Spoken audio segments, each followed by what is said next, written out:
Hola, buenas tardes, bienvenidos los lectores de la Biblia, los que estamos tratando de leer de la mejor manera, de manera que la Biblia nos hable, como decimos todos los días, que nos hable en nuestras situaciones y en este momento con unos textos muy especiales, como son desde el comienzo del Apocalipsis, los mensajes a las iglesias. Y sigo encontrando, hoy es la segunda tanda de iglesias, nos falta otra tanda, nada más. Sigo encontrando elementos para ir al fondo, para ampliar más, ¿sí?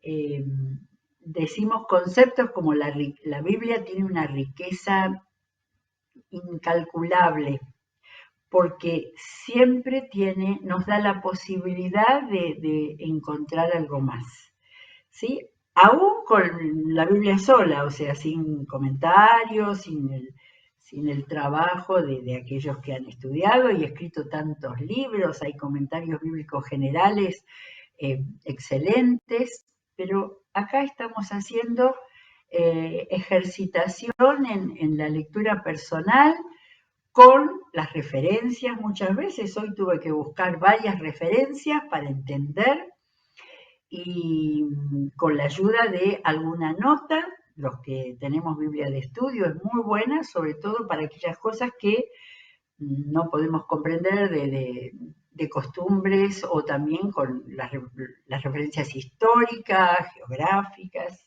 etc. Bueno, hoy me paré, antes de seguir en las dos iglesias que nos tocan hoy, me paré a pensar en la frase de Jesús que quiso repetirla 7 veces en las 7 iglesias. El que quiera, el que tenga oídos, que oiga, ¿no? Porque después dice lo que el Espíritu les dice a las iglesias. Él se había presentado, lo había presentado Juan como que con 7 espíritus, el 7, el número perfecto que indica la plenitud, la totalidad. Pero Jesús a cada uno, a ver ese martilleo así que les dice, el que tenga oídos para oír, oiga. Me fui a la concordancia y no había mucho, pero sí muchas veces está el tema de que lo oían a Jesús en los evangelios, ¿no? Marqué uno solo en el Evangelio de Lucas 5:15, porque esa misma idea se repite mucho. La fama de Jesús se extendía cada vez más, de modo que acudían a él multitudes para oírlo en primer lugar y para que lo sanara de sus enfermedades. Me quedé pensando cuántos el mayor y casi único interés tenían era de sanarlo de sus enfermedades. Por eso pasó que el Evangelio de Juan nos cuenta también que muchos se iban porque lo que querían era recibir de él. De todas maneras, sabemos cuántos lo escucharon y que fueron los que después formaron la primera iglesia, la iglesia de Jerusalén. Ahora, es muy interesante la idea eso, porque Jesús decía, vuelvo otra vez, el que tenga oídos, ¿no? Y en todos los casos, estoy repasando, habla del que tenga oídos. Y entiendo que no se está refiriendo a oídos físicos, porque todos tenemos, pero sí a oídos espirituales. Y oídos espirituales para recibir, no solo para oír, sino para recibir la palabra que Él tiene para dar, ¿no? Y a las iglesias a las cuales les estaba hablando, y era tan importante porque eso iba a quedar en la Biblia, Jesús le dice a cada uno, el que tiene oídos, oigan lo que les voy a decir. ¿Y saben qué pasaje iba a decir? Recordé, no recordé, sino que me lo cantó la concordancia. A Job, cuando Job usó el verbo oír, cuando al final en el último capítulo, después de que Dios aparece, le muestra su grandeza, su majestad, para callar todas las voces humanas que trataban de dar justificación a lo que a Job le estaba pasando, y tenemos que leer el libro de Job también completo. Ahí entonces Job, cuando realmente llega no sé si puedo decir a entender a Dios, pero ahí lo estaba oyendo y creo que su corazón lo estaba entendiendo, le dice: de oídas había oído hablar de ti, pero ahora te veo con mis propios ojos. ¿Sí? Y acá hay un tremendo contenido espiritual, es decir, eh, oírlo al Señor, y lo oímos por su palabra, lo oímos por medio del Espíritu Santo, y el Espíritu Santo es quien nos enseña y nos ayuda a entender la palabra. Y lo vemos también, no con los ojos físicos, sino que lo vemos espiritualmente, a través de la palabra y a través de nuestra relación con el Padre, con el Hijo y con el Espíritu Santo. De manera que no es una frasecita vendedora eso, tiene mucho sentido. Jesús estaba diciendo: ¿tienen oídos? Por favor, oigan, tienen que escuchar esto que estoy diciendo. Que en algunos casos, para algunas iglesias, fue un espaldarazo, pero lo que viene hoy es bastante difícil, y vamos a leerlo despacito, vamos a mirarlo lo más sabiamente que podamos, porque vamos a encontrar a un Jesús que habla de una manera que no teníamos hablando en la iglesia. O sea, teníamos la presencia del Espíritu Santo en el libro de los Hechos de los Apóstoles. Ustedes saben que hay mucha gente que dice que debiera llamarse los Hechos del Espíritu Santo, porque era el Espíritu Santo guiando, hablando, enseñando, resguardando los peligros que tuvieron los misioneros.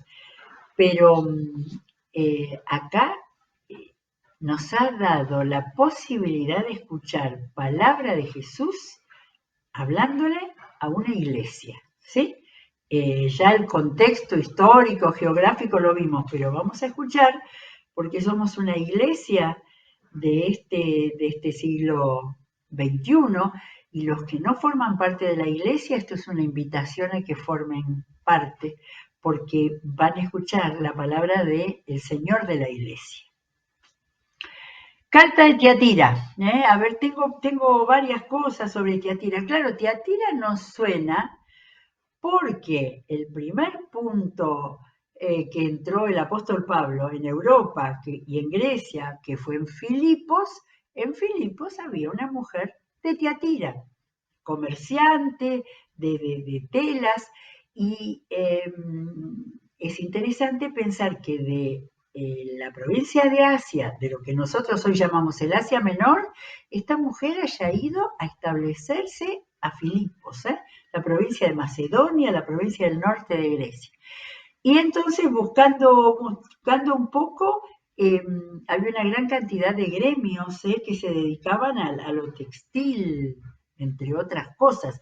Era una ciudad importante, un destacamento militar, de manera que, aún teniendo quizás posibilidades en Tiatira, esta Lidia se fue para Filipos, que casualmente ella sería la primera mujer que tuvo contacto con el apóstol Pablo, que lo relacionó, que le ofreció su casa, ¿sí?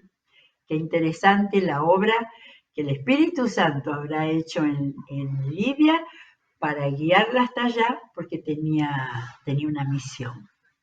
Bien. Gracias a Dios, porque podemos encontrar estas conexiones que nos ayudan a abrir la cabeza con respecto a la Biblia y ver cómo el Señor siempre está obrando. Bueno, escribe al ángel de la iglesia de Tiatira, al mensajero, al líder. Esto dice el Hijo de Dios. Me estoy aprendiendo a buscar en cada una las similitudes, diferencias, y busqué y en ninguna dice el Hijo de Dios, ¿sí? Avanzando como está, en las otras había hablado respecto a estos elementos que habían formado su presentación ahí tan impresionante en el capítulo 1 con la espada. Pero acá dice, estoy mirando que también a la de Esmirna que vimos ayer hablaba, dijo el primero y el último, tomando su presentación del capítulo 1, ¿no? El que murió y volvió a vivir. A la iglesia de Esmirna recordó su obra y el hecho que estaba vivo. Pero a este directamente dice el Hijo de Dios, ¿sí? Después de leer lo que vamos a leer ahora, es una presentación con autoridad, ¿sí? Él no está diciendo el que tenía la túnica, no, el Hijo de Dios. El que tiene ojos que resplandecen como llamas de fuego. Y él iba a mirar, con esos ojos iba a mirar esa iglesia. Y pies que parecen bronce al rojo vivo. Es tan interesante para alguien que le guste la pintura y que tenga la capacidad de poder dibujar, pintar esa aparición de Jesús. Era toda con colores refulgentes, con brillo, con todo lo que podía impactar al que estaba escuchando, al que estaba recibiendo la carta, a nosotros que la estamos recibiendo hoy. El Hijo de Dios se presentó con ojos resplandecientes y con pies como de un color al rojo vivo. Y acá le habla la parte positiva, la parte linda para escuchar, le dice, conozco tus obras, hermanos de Tiatira, tu amor, tu fe, tu servicio y tu perseverancia. Y sé que las últimas obras son más abundantes que las primeras. Bueno, extraordinario. ¿Era para terminarla, darle la recompensa? No. Aún en la iglesia más perfecta hay cosas y lo que viene ahora es grosso. Sin embargo, tengo en tu contra, es terrible que Jesús diga tengo en tu contra, que toleras, aguantas, permites, le das concesión, ojo, a Jezabel, esa mujer que dice ser profetisa.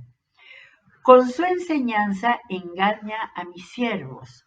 Ahora, Jezabel nos hace ir rápidamente a la antigüedad, a la reina Jezabel, ¿no? Es decir, quizás este nombre tenía una similitud o un recuerdo con aquella que era la que enfrentó en Primera de Reyes a Elías, ya leímos todo esto, y aparece nuevamente en Ezequiel con Eliseo y ahí muere delante de Eliseo.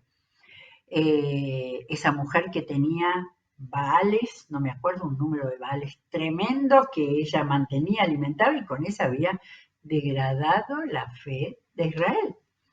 Pero esta es dice ser profetisa, engaña a mis siervos.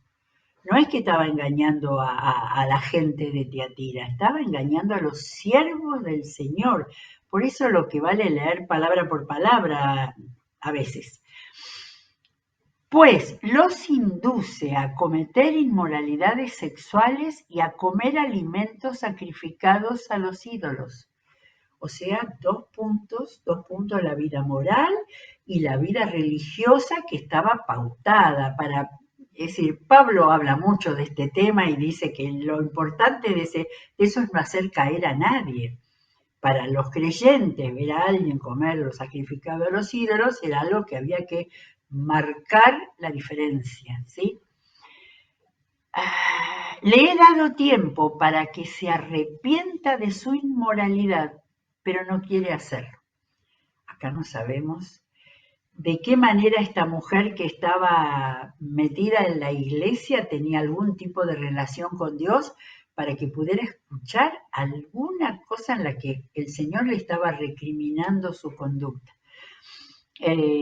Yo creo que acá el tema era una persona que enseñaba y estaba engañando a los siervos de Dios, ¿sí? Quizás eran los líderes de la iglesia, y entonces había habido, quizás con la predicación, una palabra para que ella se arrepienta de su inmoralidad. Y Jesús no se queda con palabras así suavecitas, ¿eh? Está hablando de inmoralidad, está hablando de aquello a lo cual arrastraba a sus siervos, pero no quiere hacerlo. Es muy fuerte eso. Es como Jesús decía, bueno, no hay arreglo, ¿eh? No tiene solución, no va a cambiar. Por eso, y acá aparece la primera vez en la cual vemos a Dios juzgando. Por eso la voy a postrar en un lecho de dolor. Y a los que cometen adulterio con ella los haré sufrir terriblemente. El castigo de Dios, el juicio de Dios que tenemos tanto en los profetas, está acá en la boca de Jesús.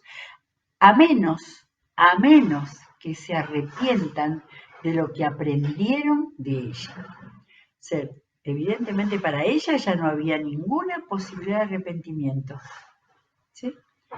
Pero para los que aprendieron de ella y de alguna manera siguieron lo que ella había enseñado, había posibilidad de arrepentimiento. Notemos cómo el Señor quiere arrepentimiento, ¿sí?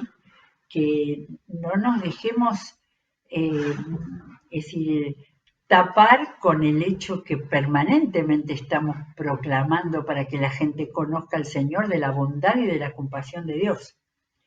Pero cuando los que creen vivir bajo la bondad de Dios y hacen cualquier cosa, hay una palabra de Jesús muy fuerte y sigue: a los hijos de esa mujer los heriré de muerte. Así sabrán todas las iglesias que yo soy el que escudriña la mente y el corazón, y a cada uno de ustedes lo trataré de acuerdo con sus obras. El juez justo que nos aparece en el Antiguo Testamento está acá hablando, porque está hablando de juicio, de castigo, pero está hablando de la posibilidad de perdón por medio de arrepentimiento, ¿sí?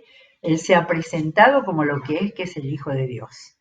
Y a otra iglesia se presentó como el que murió por los pecados de todos y vive, porque en la resurrección está el triunfo, ¿sí? Está todo el evangelio acá, en este caso, muy terrible. O sea, es muy terrible para el Señor, que está actuando como un juez justo, y a la vez que está diciendo que los castigos que Él va a dar a los que no se arrepientan, para que sepan todas las iglesias que yo soy el que escudriña la mente y el corazón, y a cada uno de ustedes lo trataré de acuerdo con sus obras. De manera que estamos con la iglesia de Tiatira. En esa iglesia se nos muestra el Señor con una gran autoridad. Y seguimos. Dice, ahora, fíjense los conectores que hemos tenido. Una gran alabanza al comienzo, una afirmación de su obra, pero después viene, sin embargo, por eso, consecuencia, y ahora dice, ahora, al resto de los que están en Tiatira, es decir, a ustedes que no siguen esa enseñanza, ni han aprendido de los mal llamados profundos secretos de Satanás, y acá aparece otra vuelta, al tiempo de herejías y también aparentemente a esa provincia de Asia. Por algo el Señor había mandado a Juan a que pastorea esas iglesias en esas circunstancias. Habló a otra iglesia de la sinagoga de Satanás, y acá estos evidentemente son olas de enseñanzas satánicas para desviar a los hijos de Dios. Si sabremos de eso en este tiempo, ¿sí? Por eso que tenemos que pasar la palabra de Dios, pasarla a nuestro tiempo y entender. El que tiene oído para oír, que oiga. Entonces, para los que siguen esa enseñanza, si han aprendido de los mal llamados profundos secretos de Satanás, les digo que ya no les impondré carga alguna. Porque estos son los primeros que él felicita, por todo, por su fe, por sus obras, por su perseverancia, como en todo el tiempo de enseñanza a la iglesia cristiana, lo que se pide es perseverancia, porque así como estaba en este siglo estas tentaciones tan terribles, en el nuestro tenemos muchas más cosas y con mucha posibilidad de que lleguen de todas maneras, con todos los medios y a todos los rincones de la tierra. Eso sí, hay un poquito más, eso sí, retengan con firmeza lo que ya tienen hasta que yo venga. La promesa de que Él va a venir, esa promesa es la que sostiene a la iglesia en el tiempo de persecución. Pero les dice, retengan con firmeza la idea de perseverancia que está en todas estas páginas, retengan con firmeza, no aflojen. Era un no aflojen eso. Bueno, y acá viene la promesa. Al que salga vencedor, tomemos muy en cuenta la palabra vencedor porque es una palabra del Apocalipsis. Tanto como sufrimiento que atraviesa todo el Apocalipsis, la palabra vencedor. Primero en Cristo, que venció en la cruz a la muerte y al pecado y a Satanás. Y a cada iglesia que siga, que retenga con firmeza.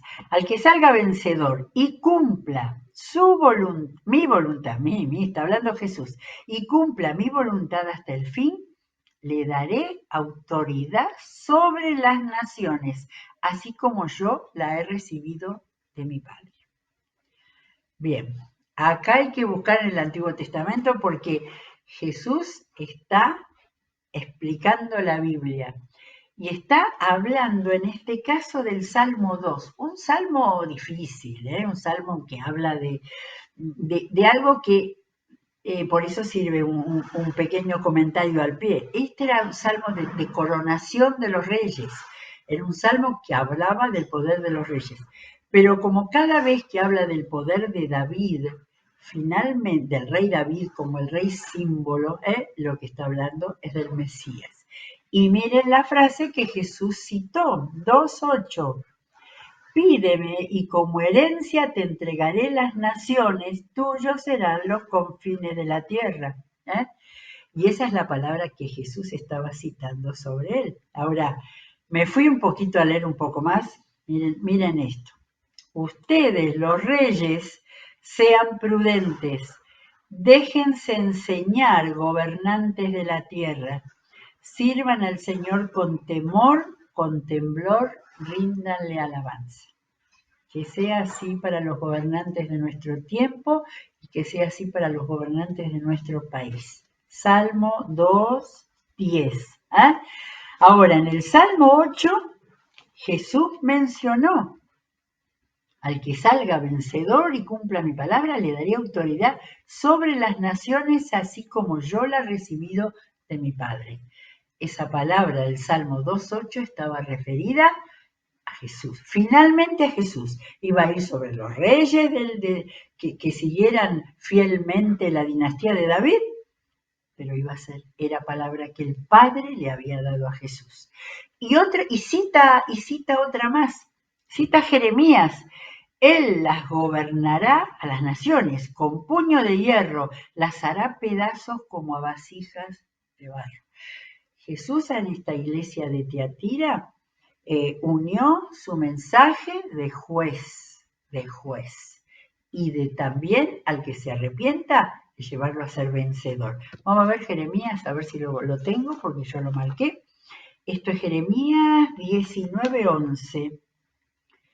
19:11 dice: adviérteles que así dice el Señor Todopoderoso, voy a hacer pedazos esta nación y esta ciudad como quien hace pedazos un cántaro de alfarero que no se puede reparar. Y sigue la profecía. Isaías 19. En la carta, en el mensaje a la iglesia de Tiatira, Dios da un un mensaje para los que van a ser vencedores, ¿sí? Y da un mensaje a quienes van a desobedecer y a no ser dignos del beneplácito del Señor que le está dando a los santos obedientes de la iglesia de Tiatira. También daré la estrella de la mañana. Y acá se está refiriendo a 22. A ver, ¿tengo otro más o no? Para leerles. Sí. Después voy a leer el final de Apocalipsis. En el final de Apocalipsis está la estrella de la mañana. De manera que acá no le da ni el maná, ni la piedrita, como en los otros casos.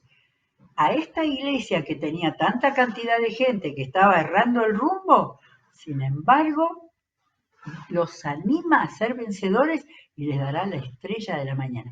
Y acá, a diferencia de lo otro, que primero empezaba al que tiene oídos para oír, acá lo dice al final. Al que tiene oídos, que oiga lo que el Espíritu dice a las iglesias. Es muy impresionante, y nunca la había sentido tanto como al leerla en voz alta. Y sentir la voz de Jesús. Jesús estaba hablando oralmente a Juan, ¿eh? Y el Espíritu Santo estaba haciendo que Juan se acuerde de todo esto, ¿no? ¿Podrá alguno de esos que dudan siempre decir, ¿y cómo pudo recordar? Era lo que el Espíritu dice a las iglesias y el Espíritu Santo le haría recordar todo lo que Jesús había dicho a Juan. Bueno, vamos a la iglesia de Sardis. De Sardis tengo que era una ciudad muy importante. Hay una ciudad hoy en Turquía que se llama Sardes. No sé si se dice Sardes o Sardés, pero era la capital del antiguo reino de Lida. Había un rey de Lida famoso en la historia de los romanos.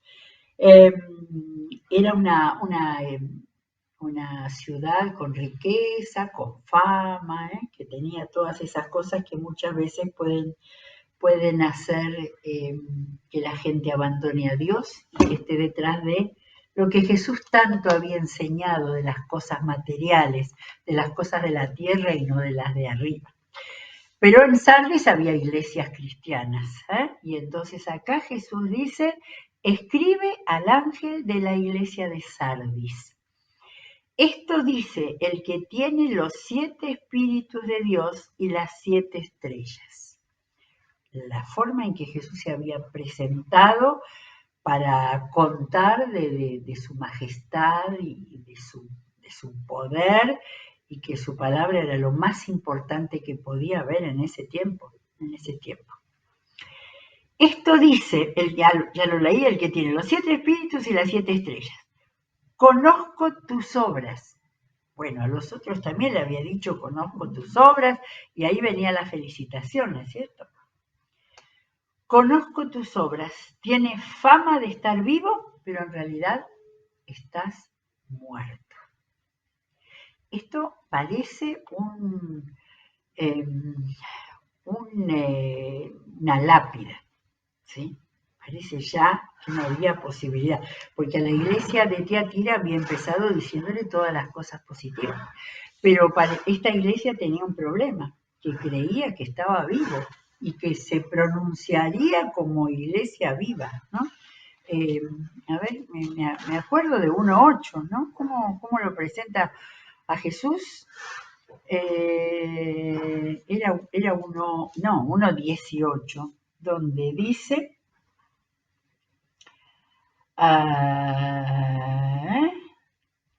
18, cuando Jesús habló y le dijo a Juan, no tengas miedo, yo soy el primero y el último, el que vive, estuve muerto, pero ahora vivo por los siglos de los siglos. Cuando encontramos quienes han borrado la presencia de Jesús, como si hubiera sido solamente un maestro como Buda o como tantos otros, ¿no? Esta es la presentación que Él mismo da. El que estuve muerto, pero ahora vivo por los siglos de los siglos. Lo estoy confrontando, lo que le está diciendo a la iglesia de Sardis, le está diciendo que estaba muerta. Despierta. Pero el Señor siempre tiene, como Dios es bueno, siempre tiene una palabra para levantar. En realidad lo que le estaba dando es una oportunidad.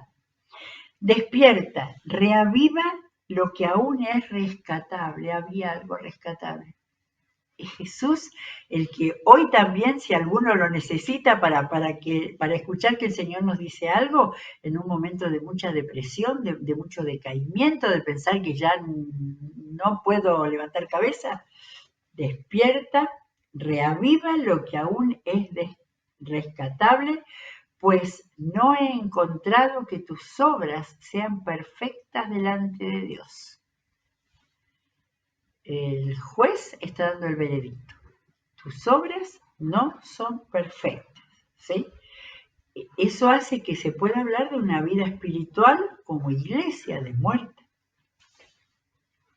A veces se dice que una iglesia está muerta, ¿no? Su predicación, ¿no? Mantiene en un estado así pasivo, sin frutos. Muy bien. Pero acá dice, entonces, acá le da el camino y marqué los verbos que hay en esta oración. Dice, así que recuerda lo que has recibido y oído, obedécelo y arrepiéntete.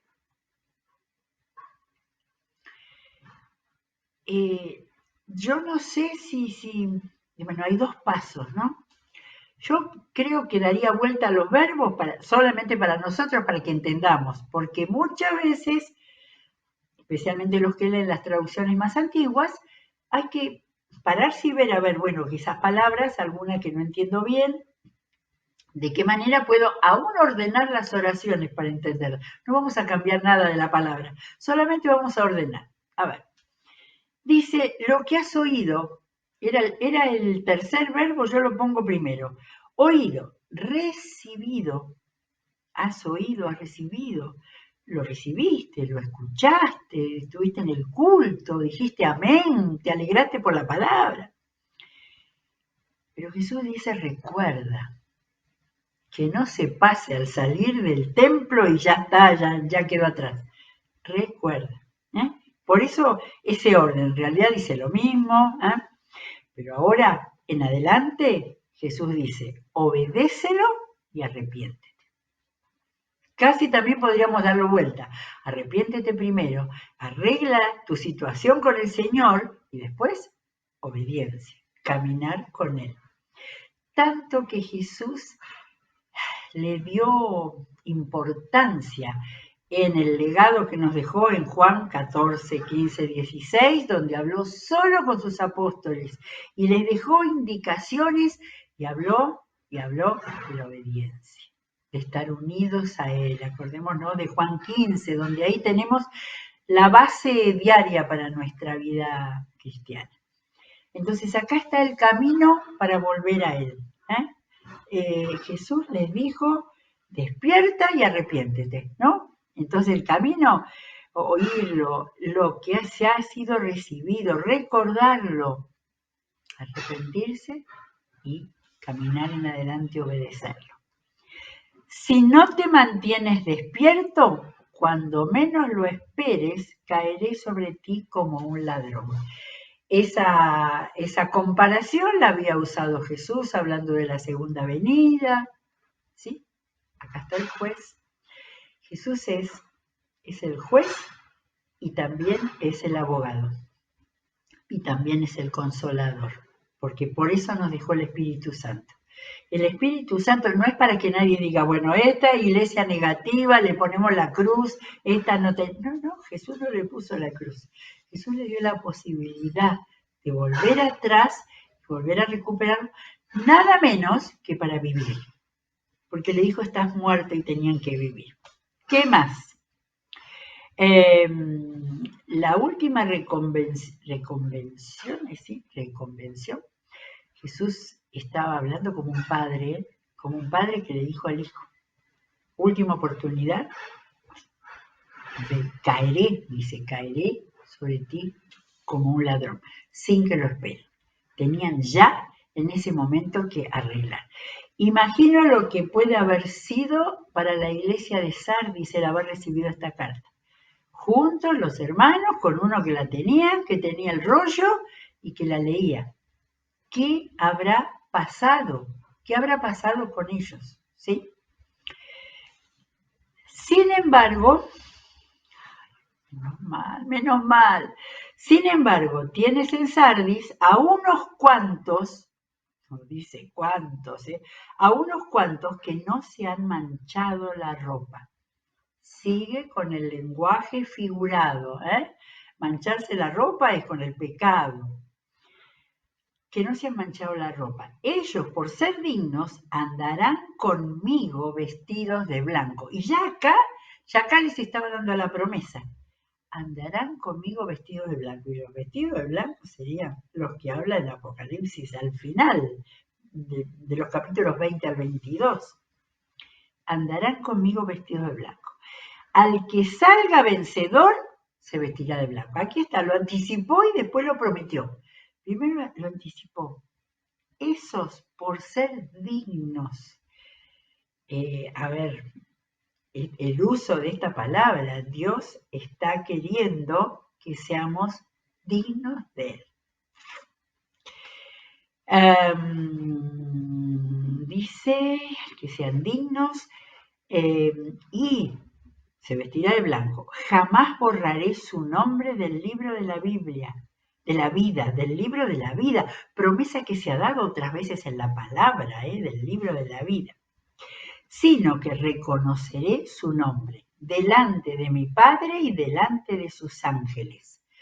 Así que, si no querían oír estos que estaban considerados dignos, por favor, que los otros también se arrepintieran y volvieran completamente al camino, ¿sí? Porque a la otra iglesia le decía concretamente que se habían ido detrás de esto, el otro. Acá simplemente le estaba diciendo que estaban muertos. Quizás no estaban detrás de ninguna herejía, quizás estaban pasivos, secos, sin fruto. Así que Jesús está prometiendo vestidos blancos y iban a tener siempre su nombre en el libro de la vida, reconocido delante del Padre y delante de los ángeles. Y ahí corona esto con el que tenga oídos, que oiga lo que el Espíritu dice a las iglesias. Tomé todo el tiempo para hablar de estas dos iglesias, porque era muy para escucharlo, muy para oídos, recibirlo, recordarlo, estos verbos, yo los tengo subrayados, recordarlo. La única manera de recordarlo no es por nuestra memoria que es floja y que es con la palabra, volviendo y volviendo a leer pasajes enteros, no solo versículos bonitos separados, sino pasajes enteros. Y entonces quiero terminar, porque ya estamos en la hora, pero quiero terminar con el final del Apocalipsis. Miren ustedes lo relacionado, claro, porque hubo un momento, hubo una de las iglesias a las que le dio una promesa que no tenían ni idea de lo que era la muerte segunda, ¿no? Pero acá, al final, ¿dónde está la esperanza que tiene que ver? Yo Jesús, es el cierre, yo Jesús he enviado a mi ángel para darles a ustedes testimonio de estas cosas que conciernen a las iglesias. Y yo creo que tenemos que tomarlo las iglesias de hoy de la misma manera. Yo soy la raíz y la descendencia de David, la brillante estrella de la mañana. ¿Sí?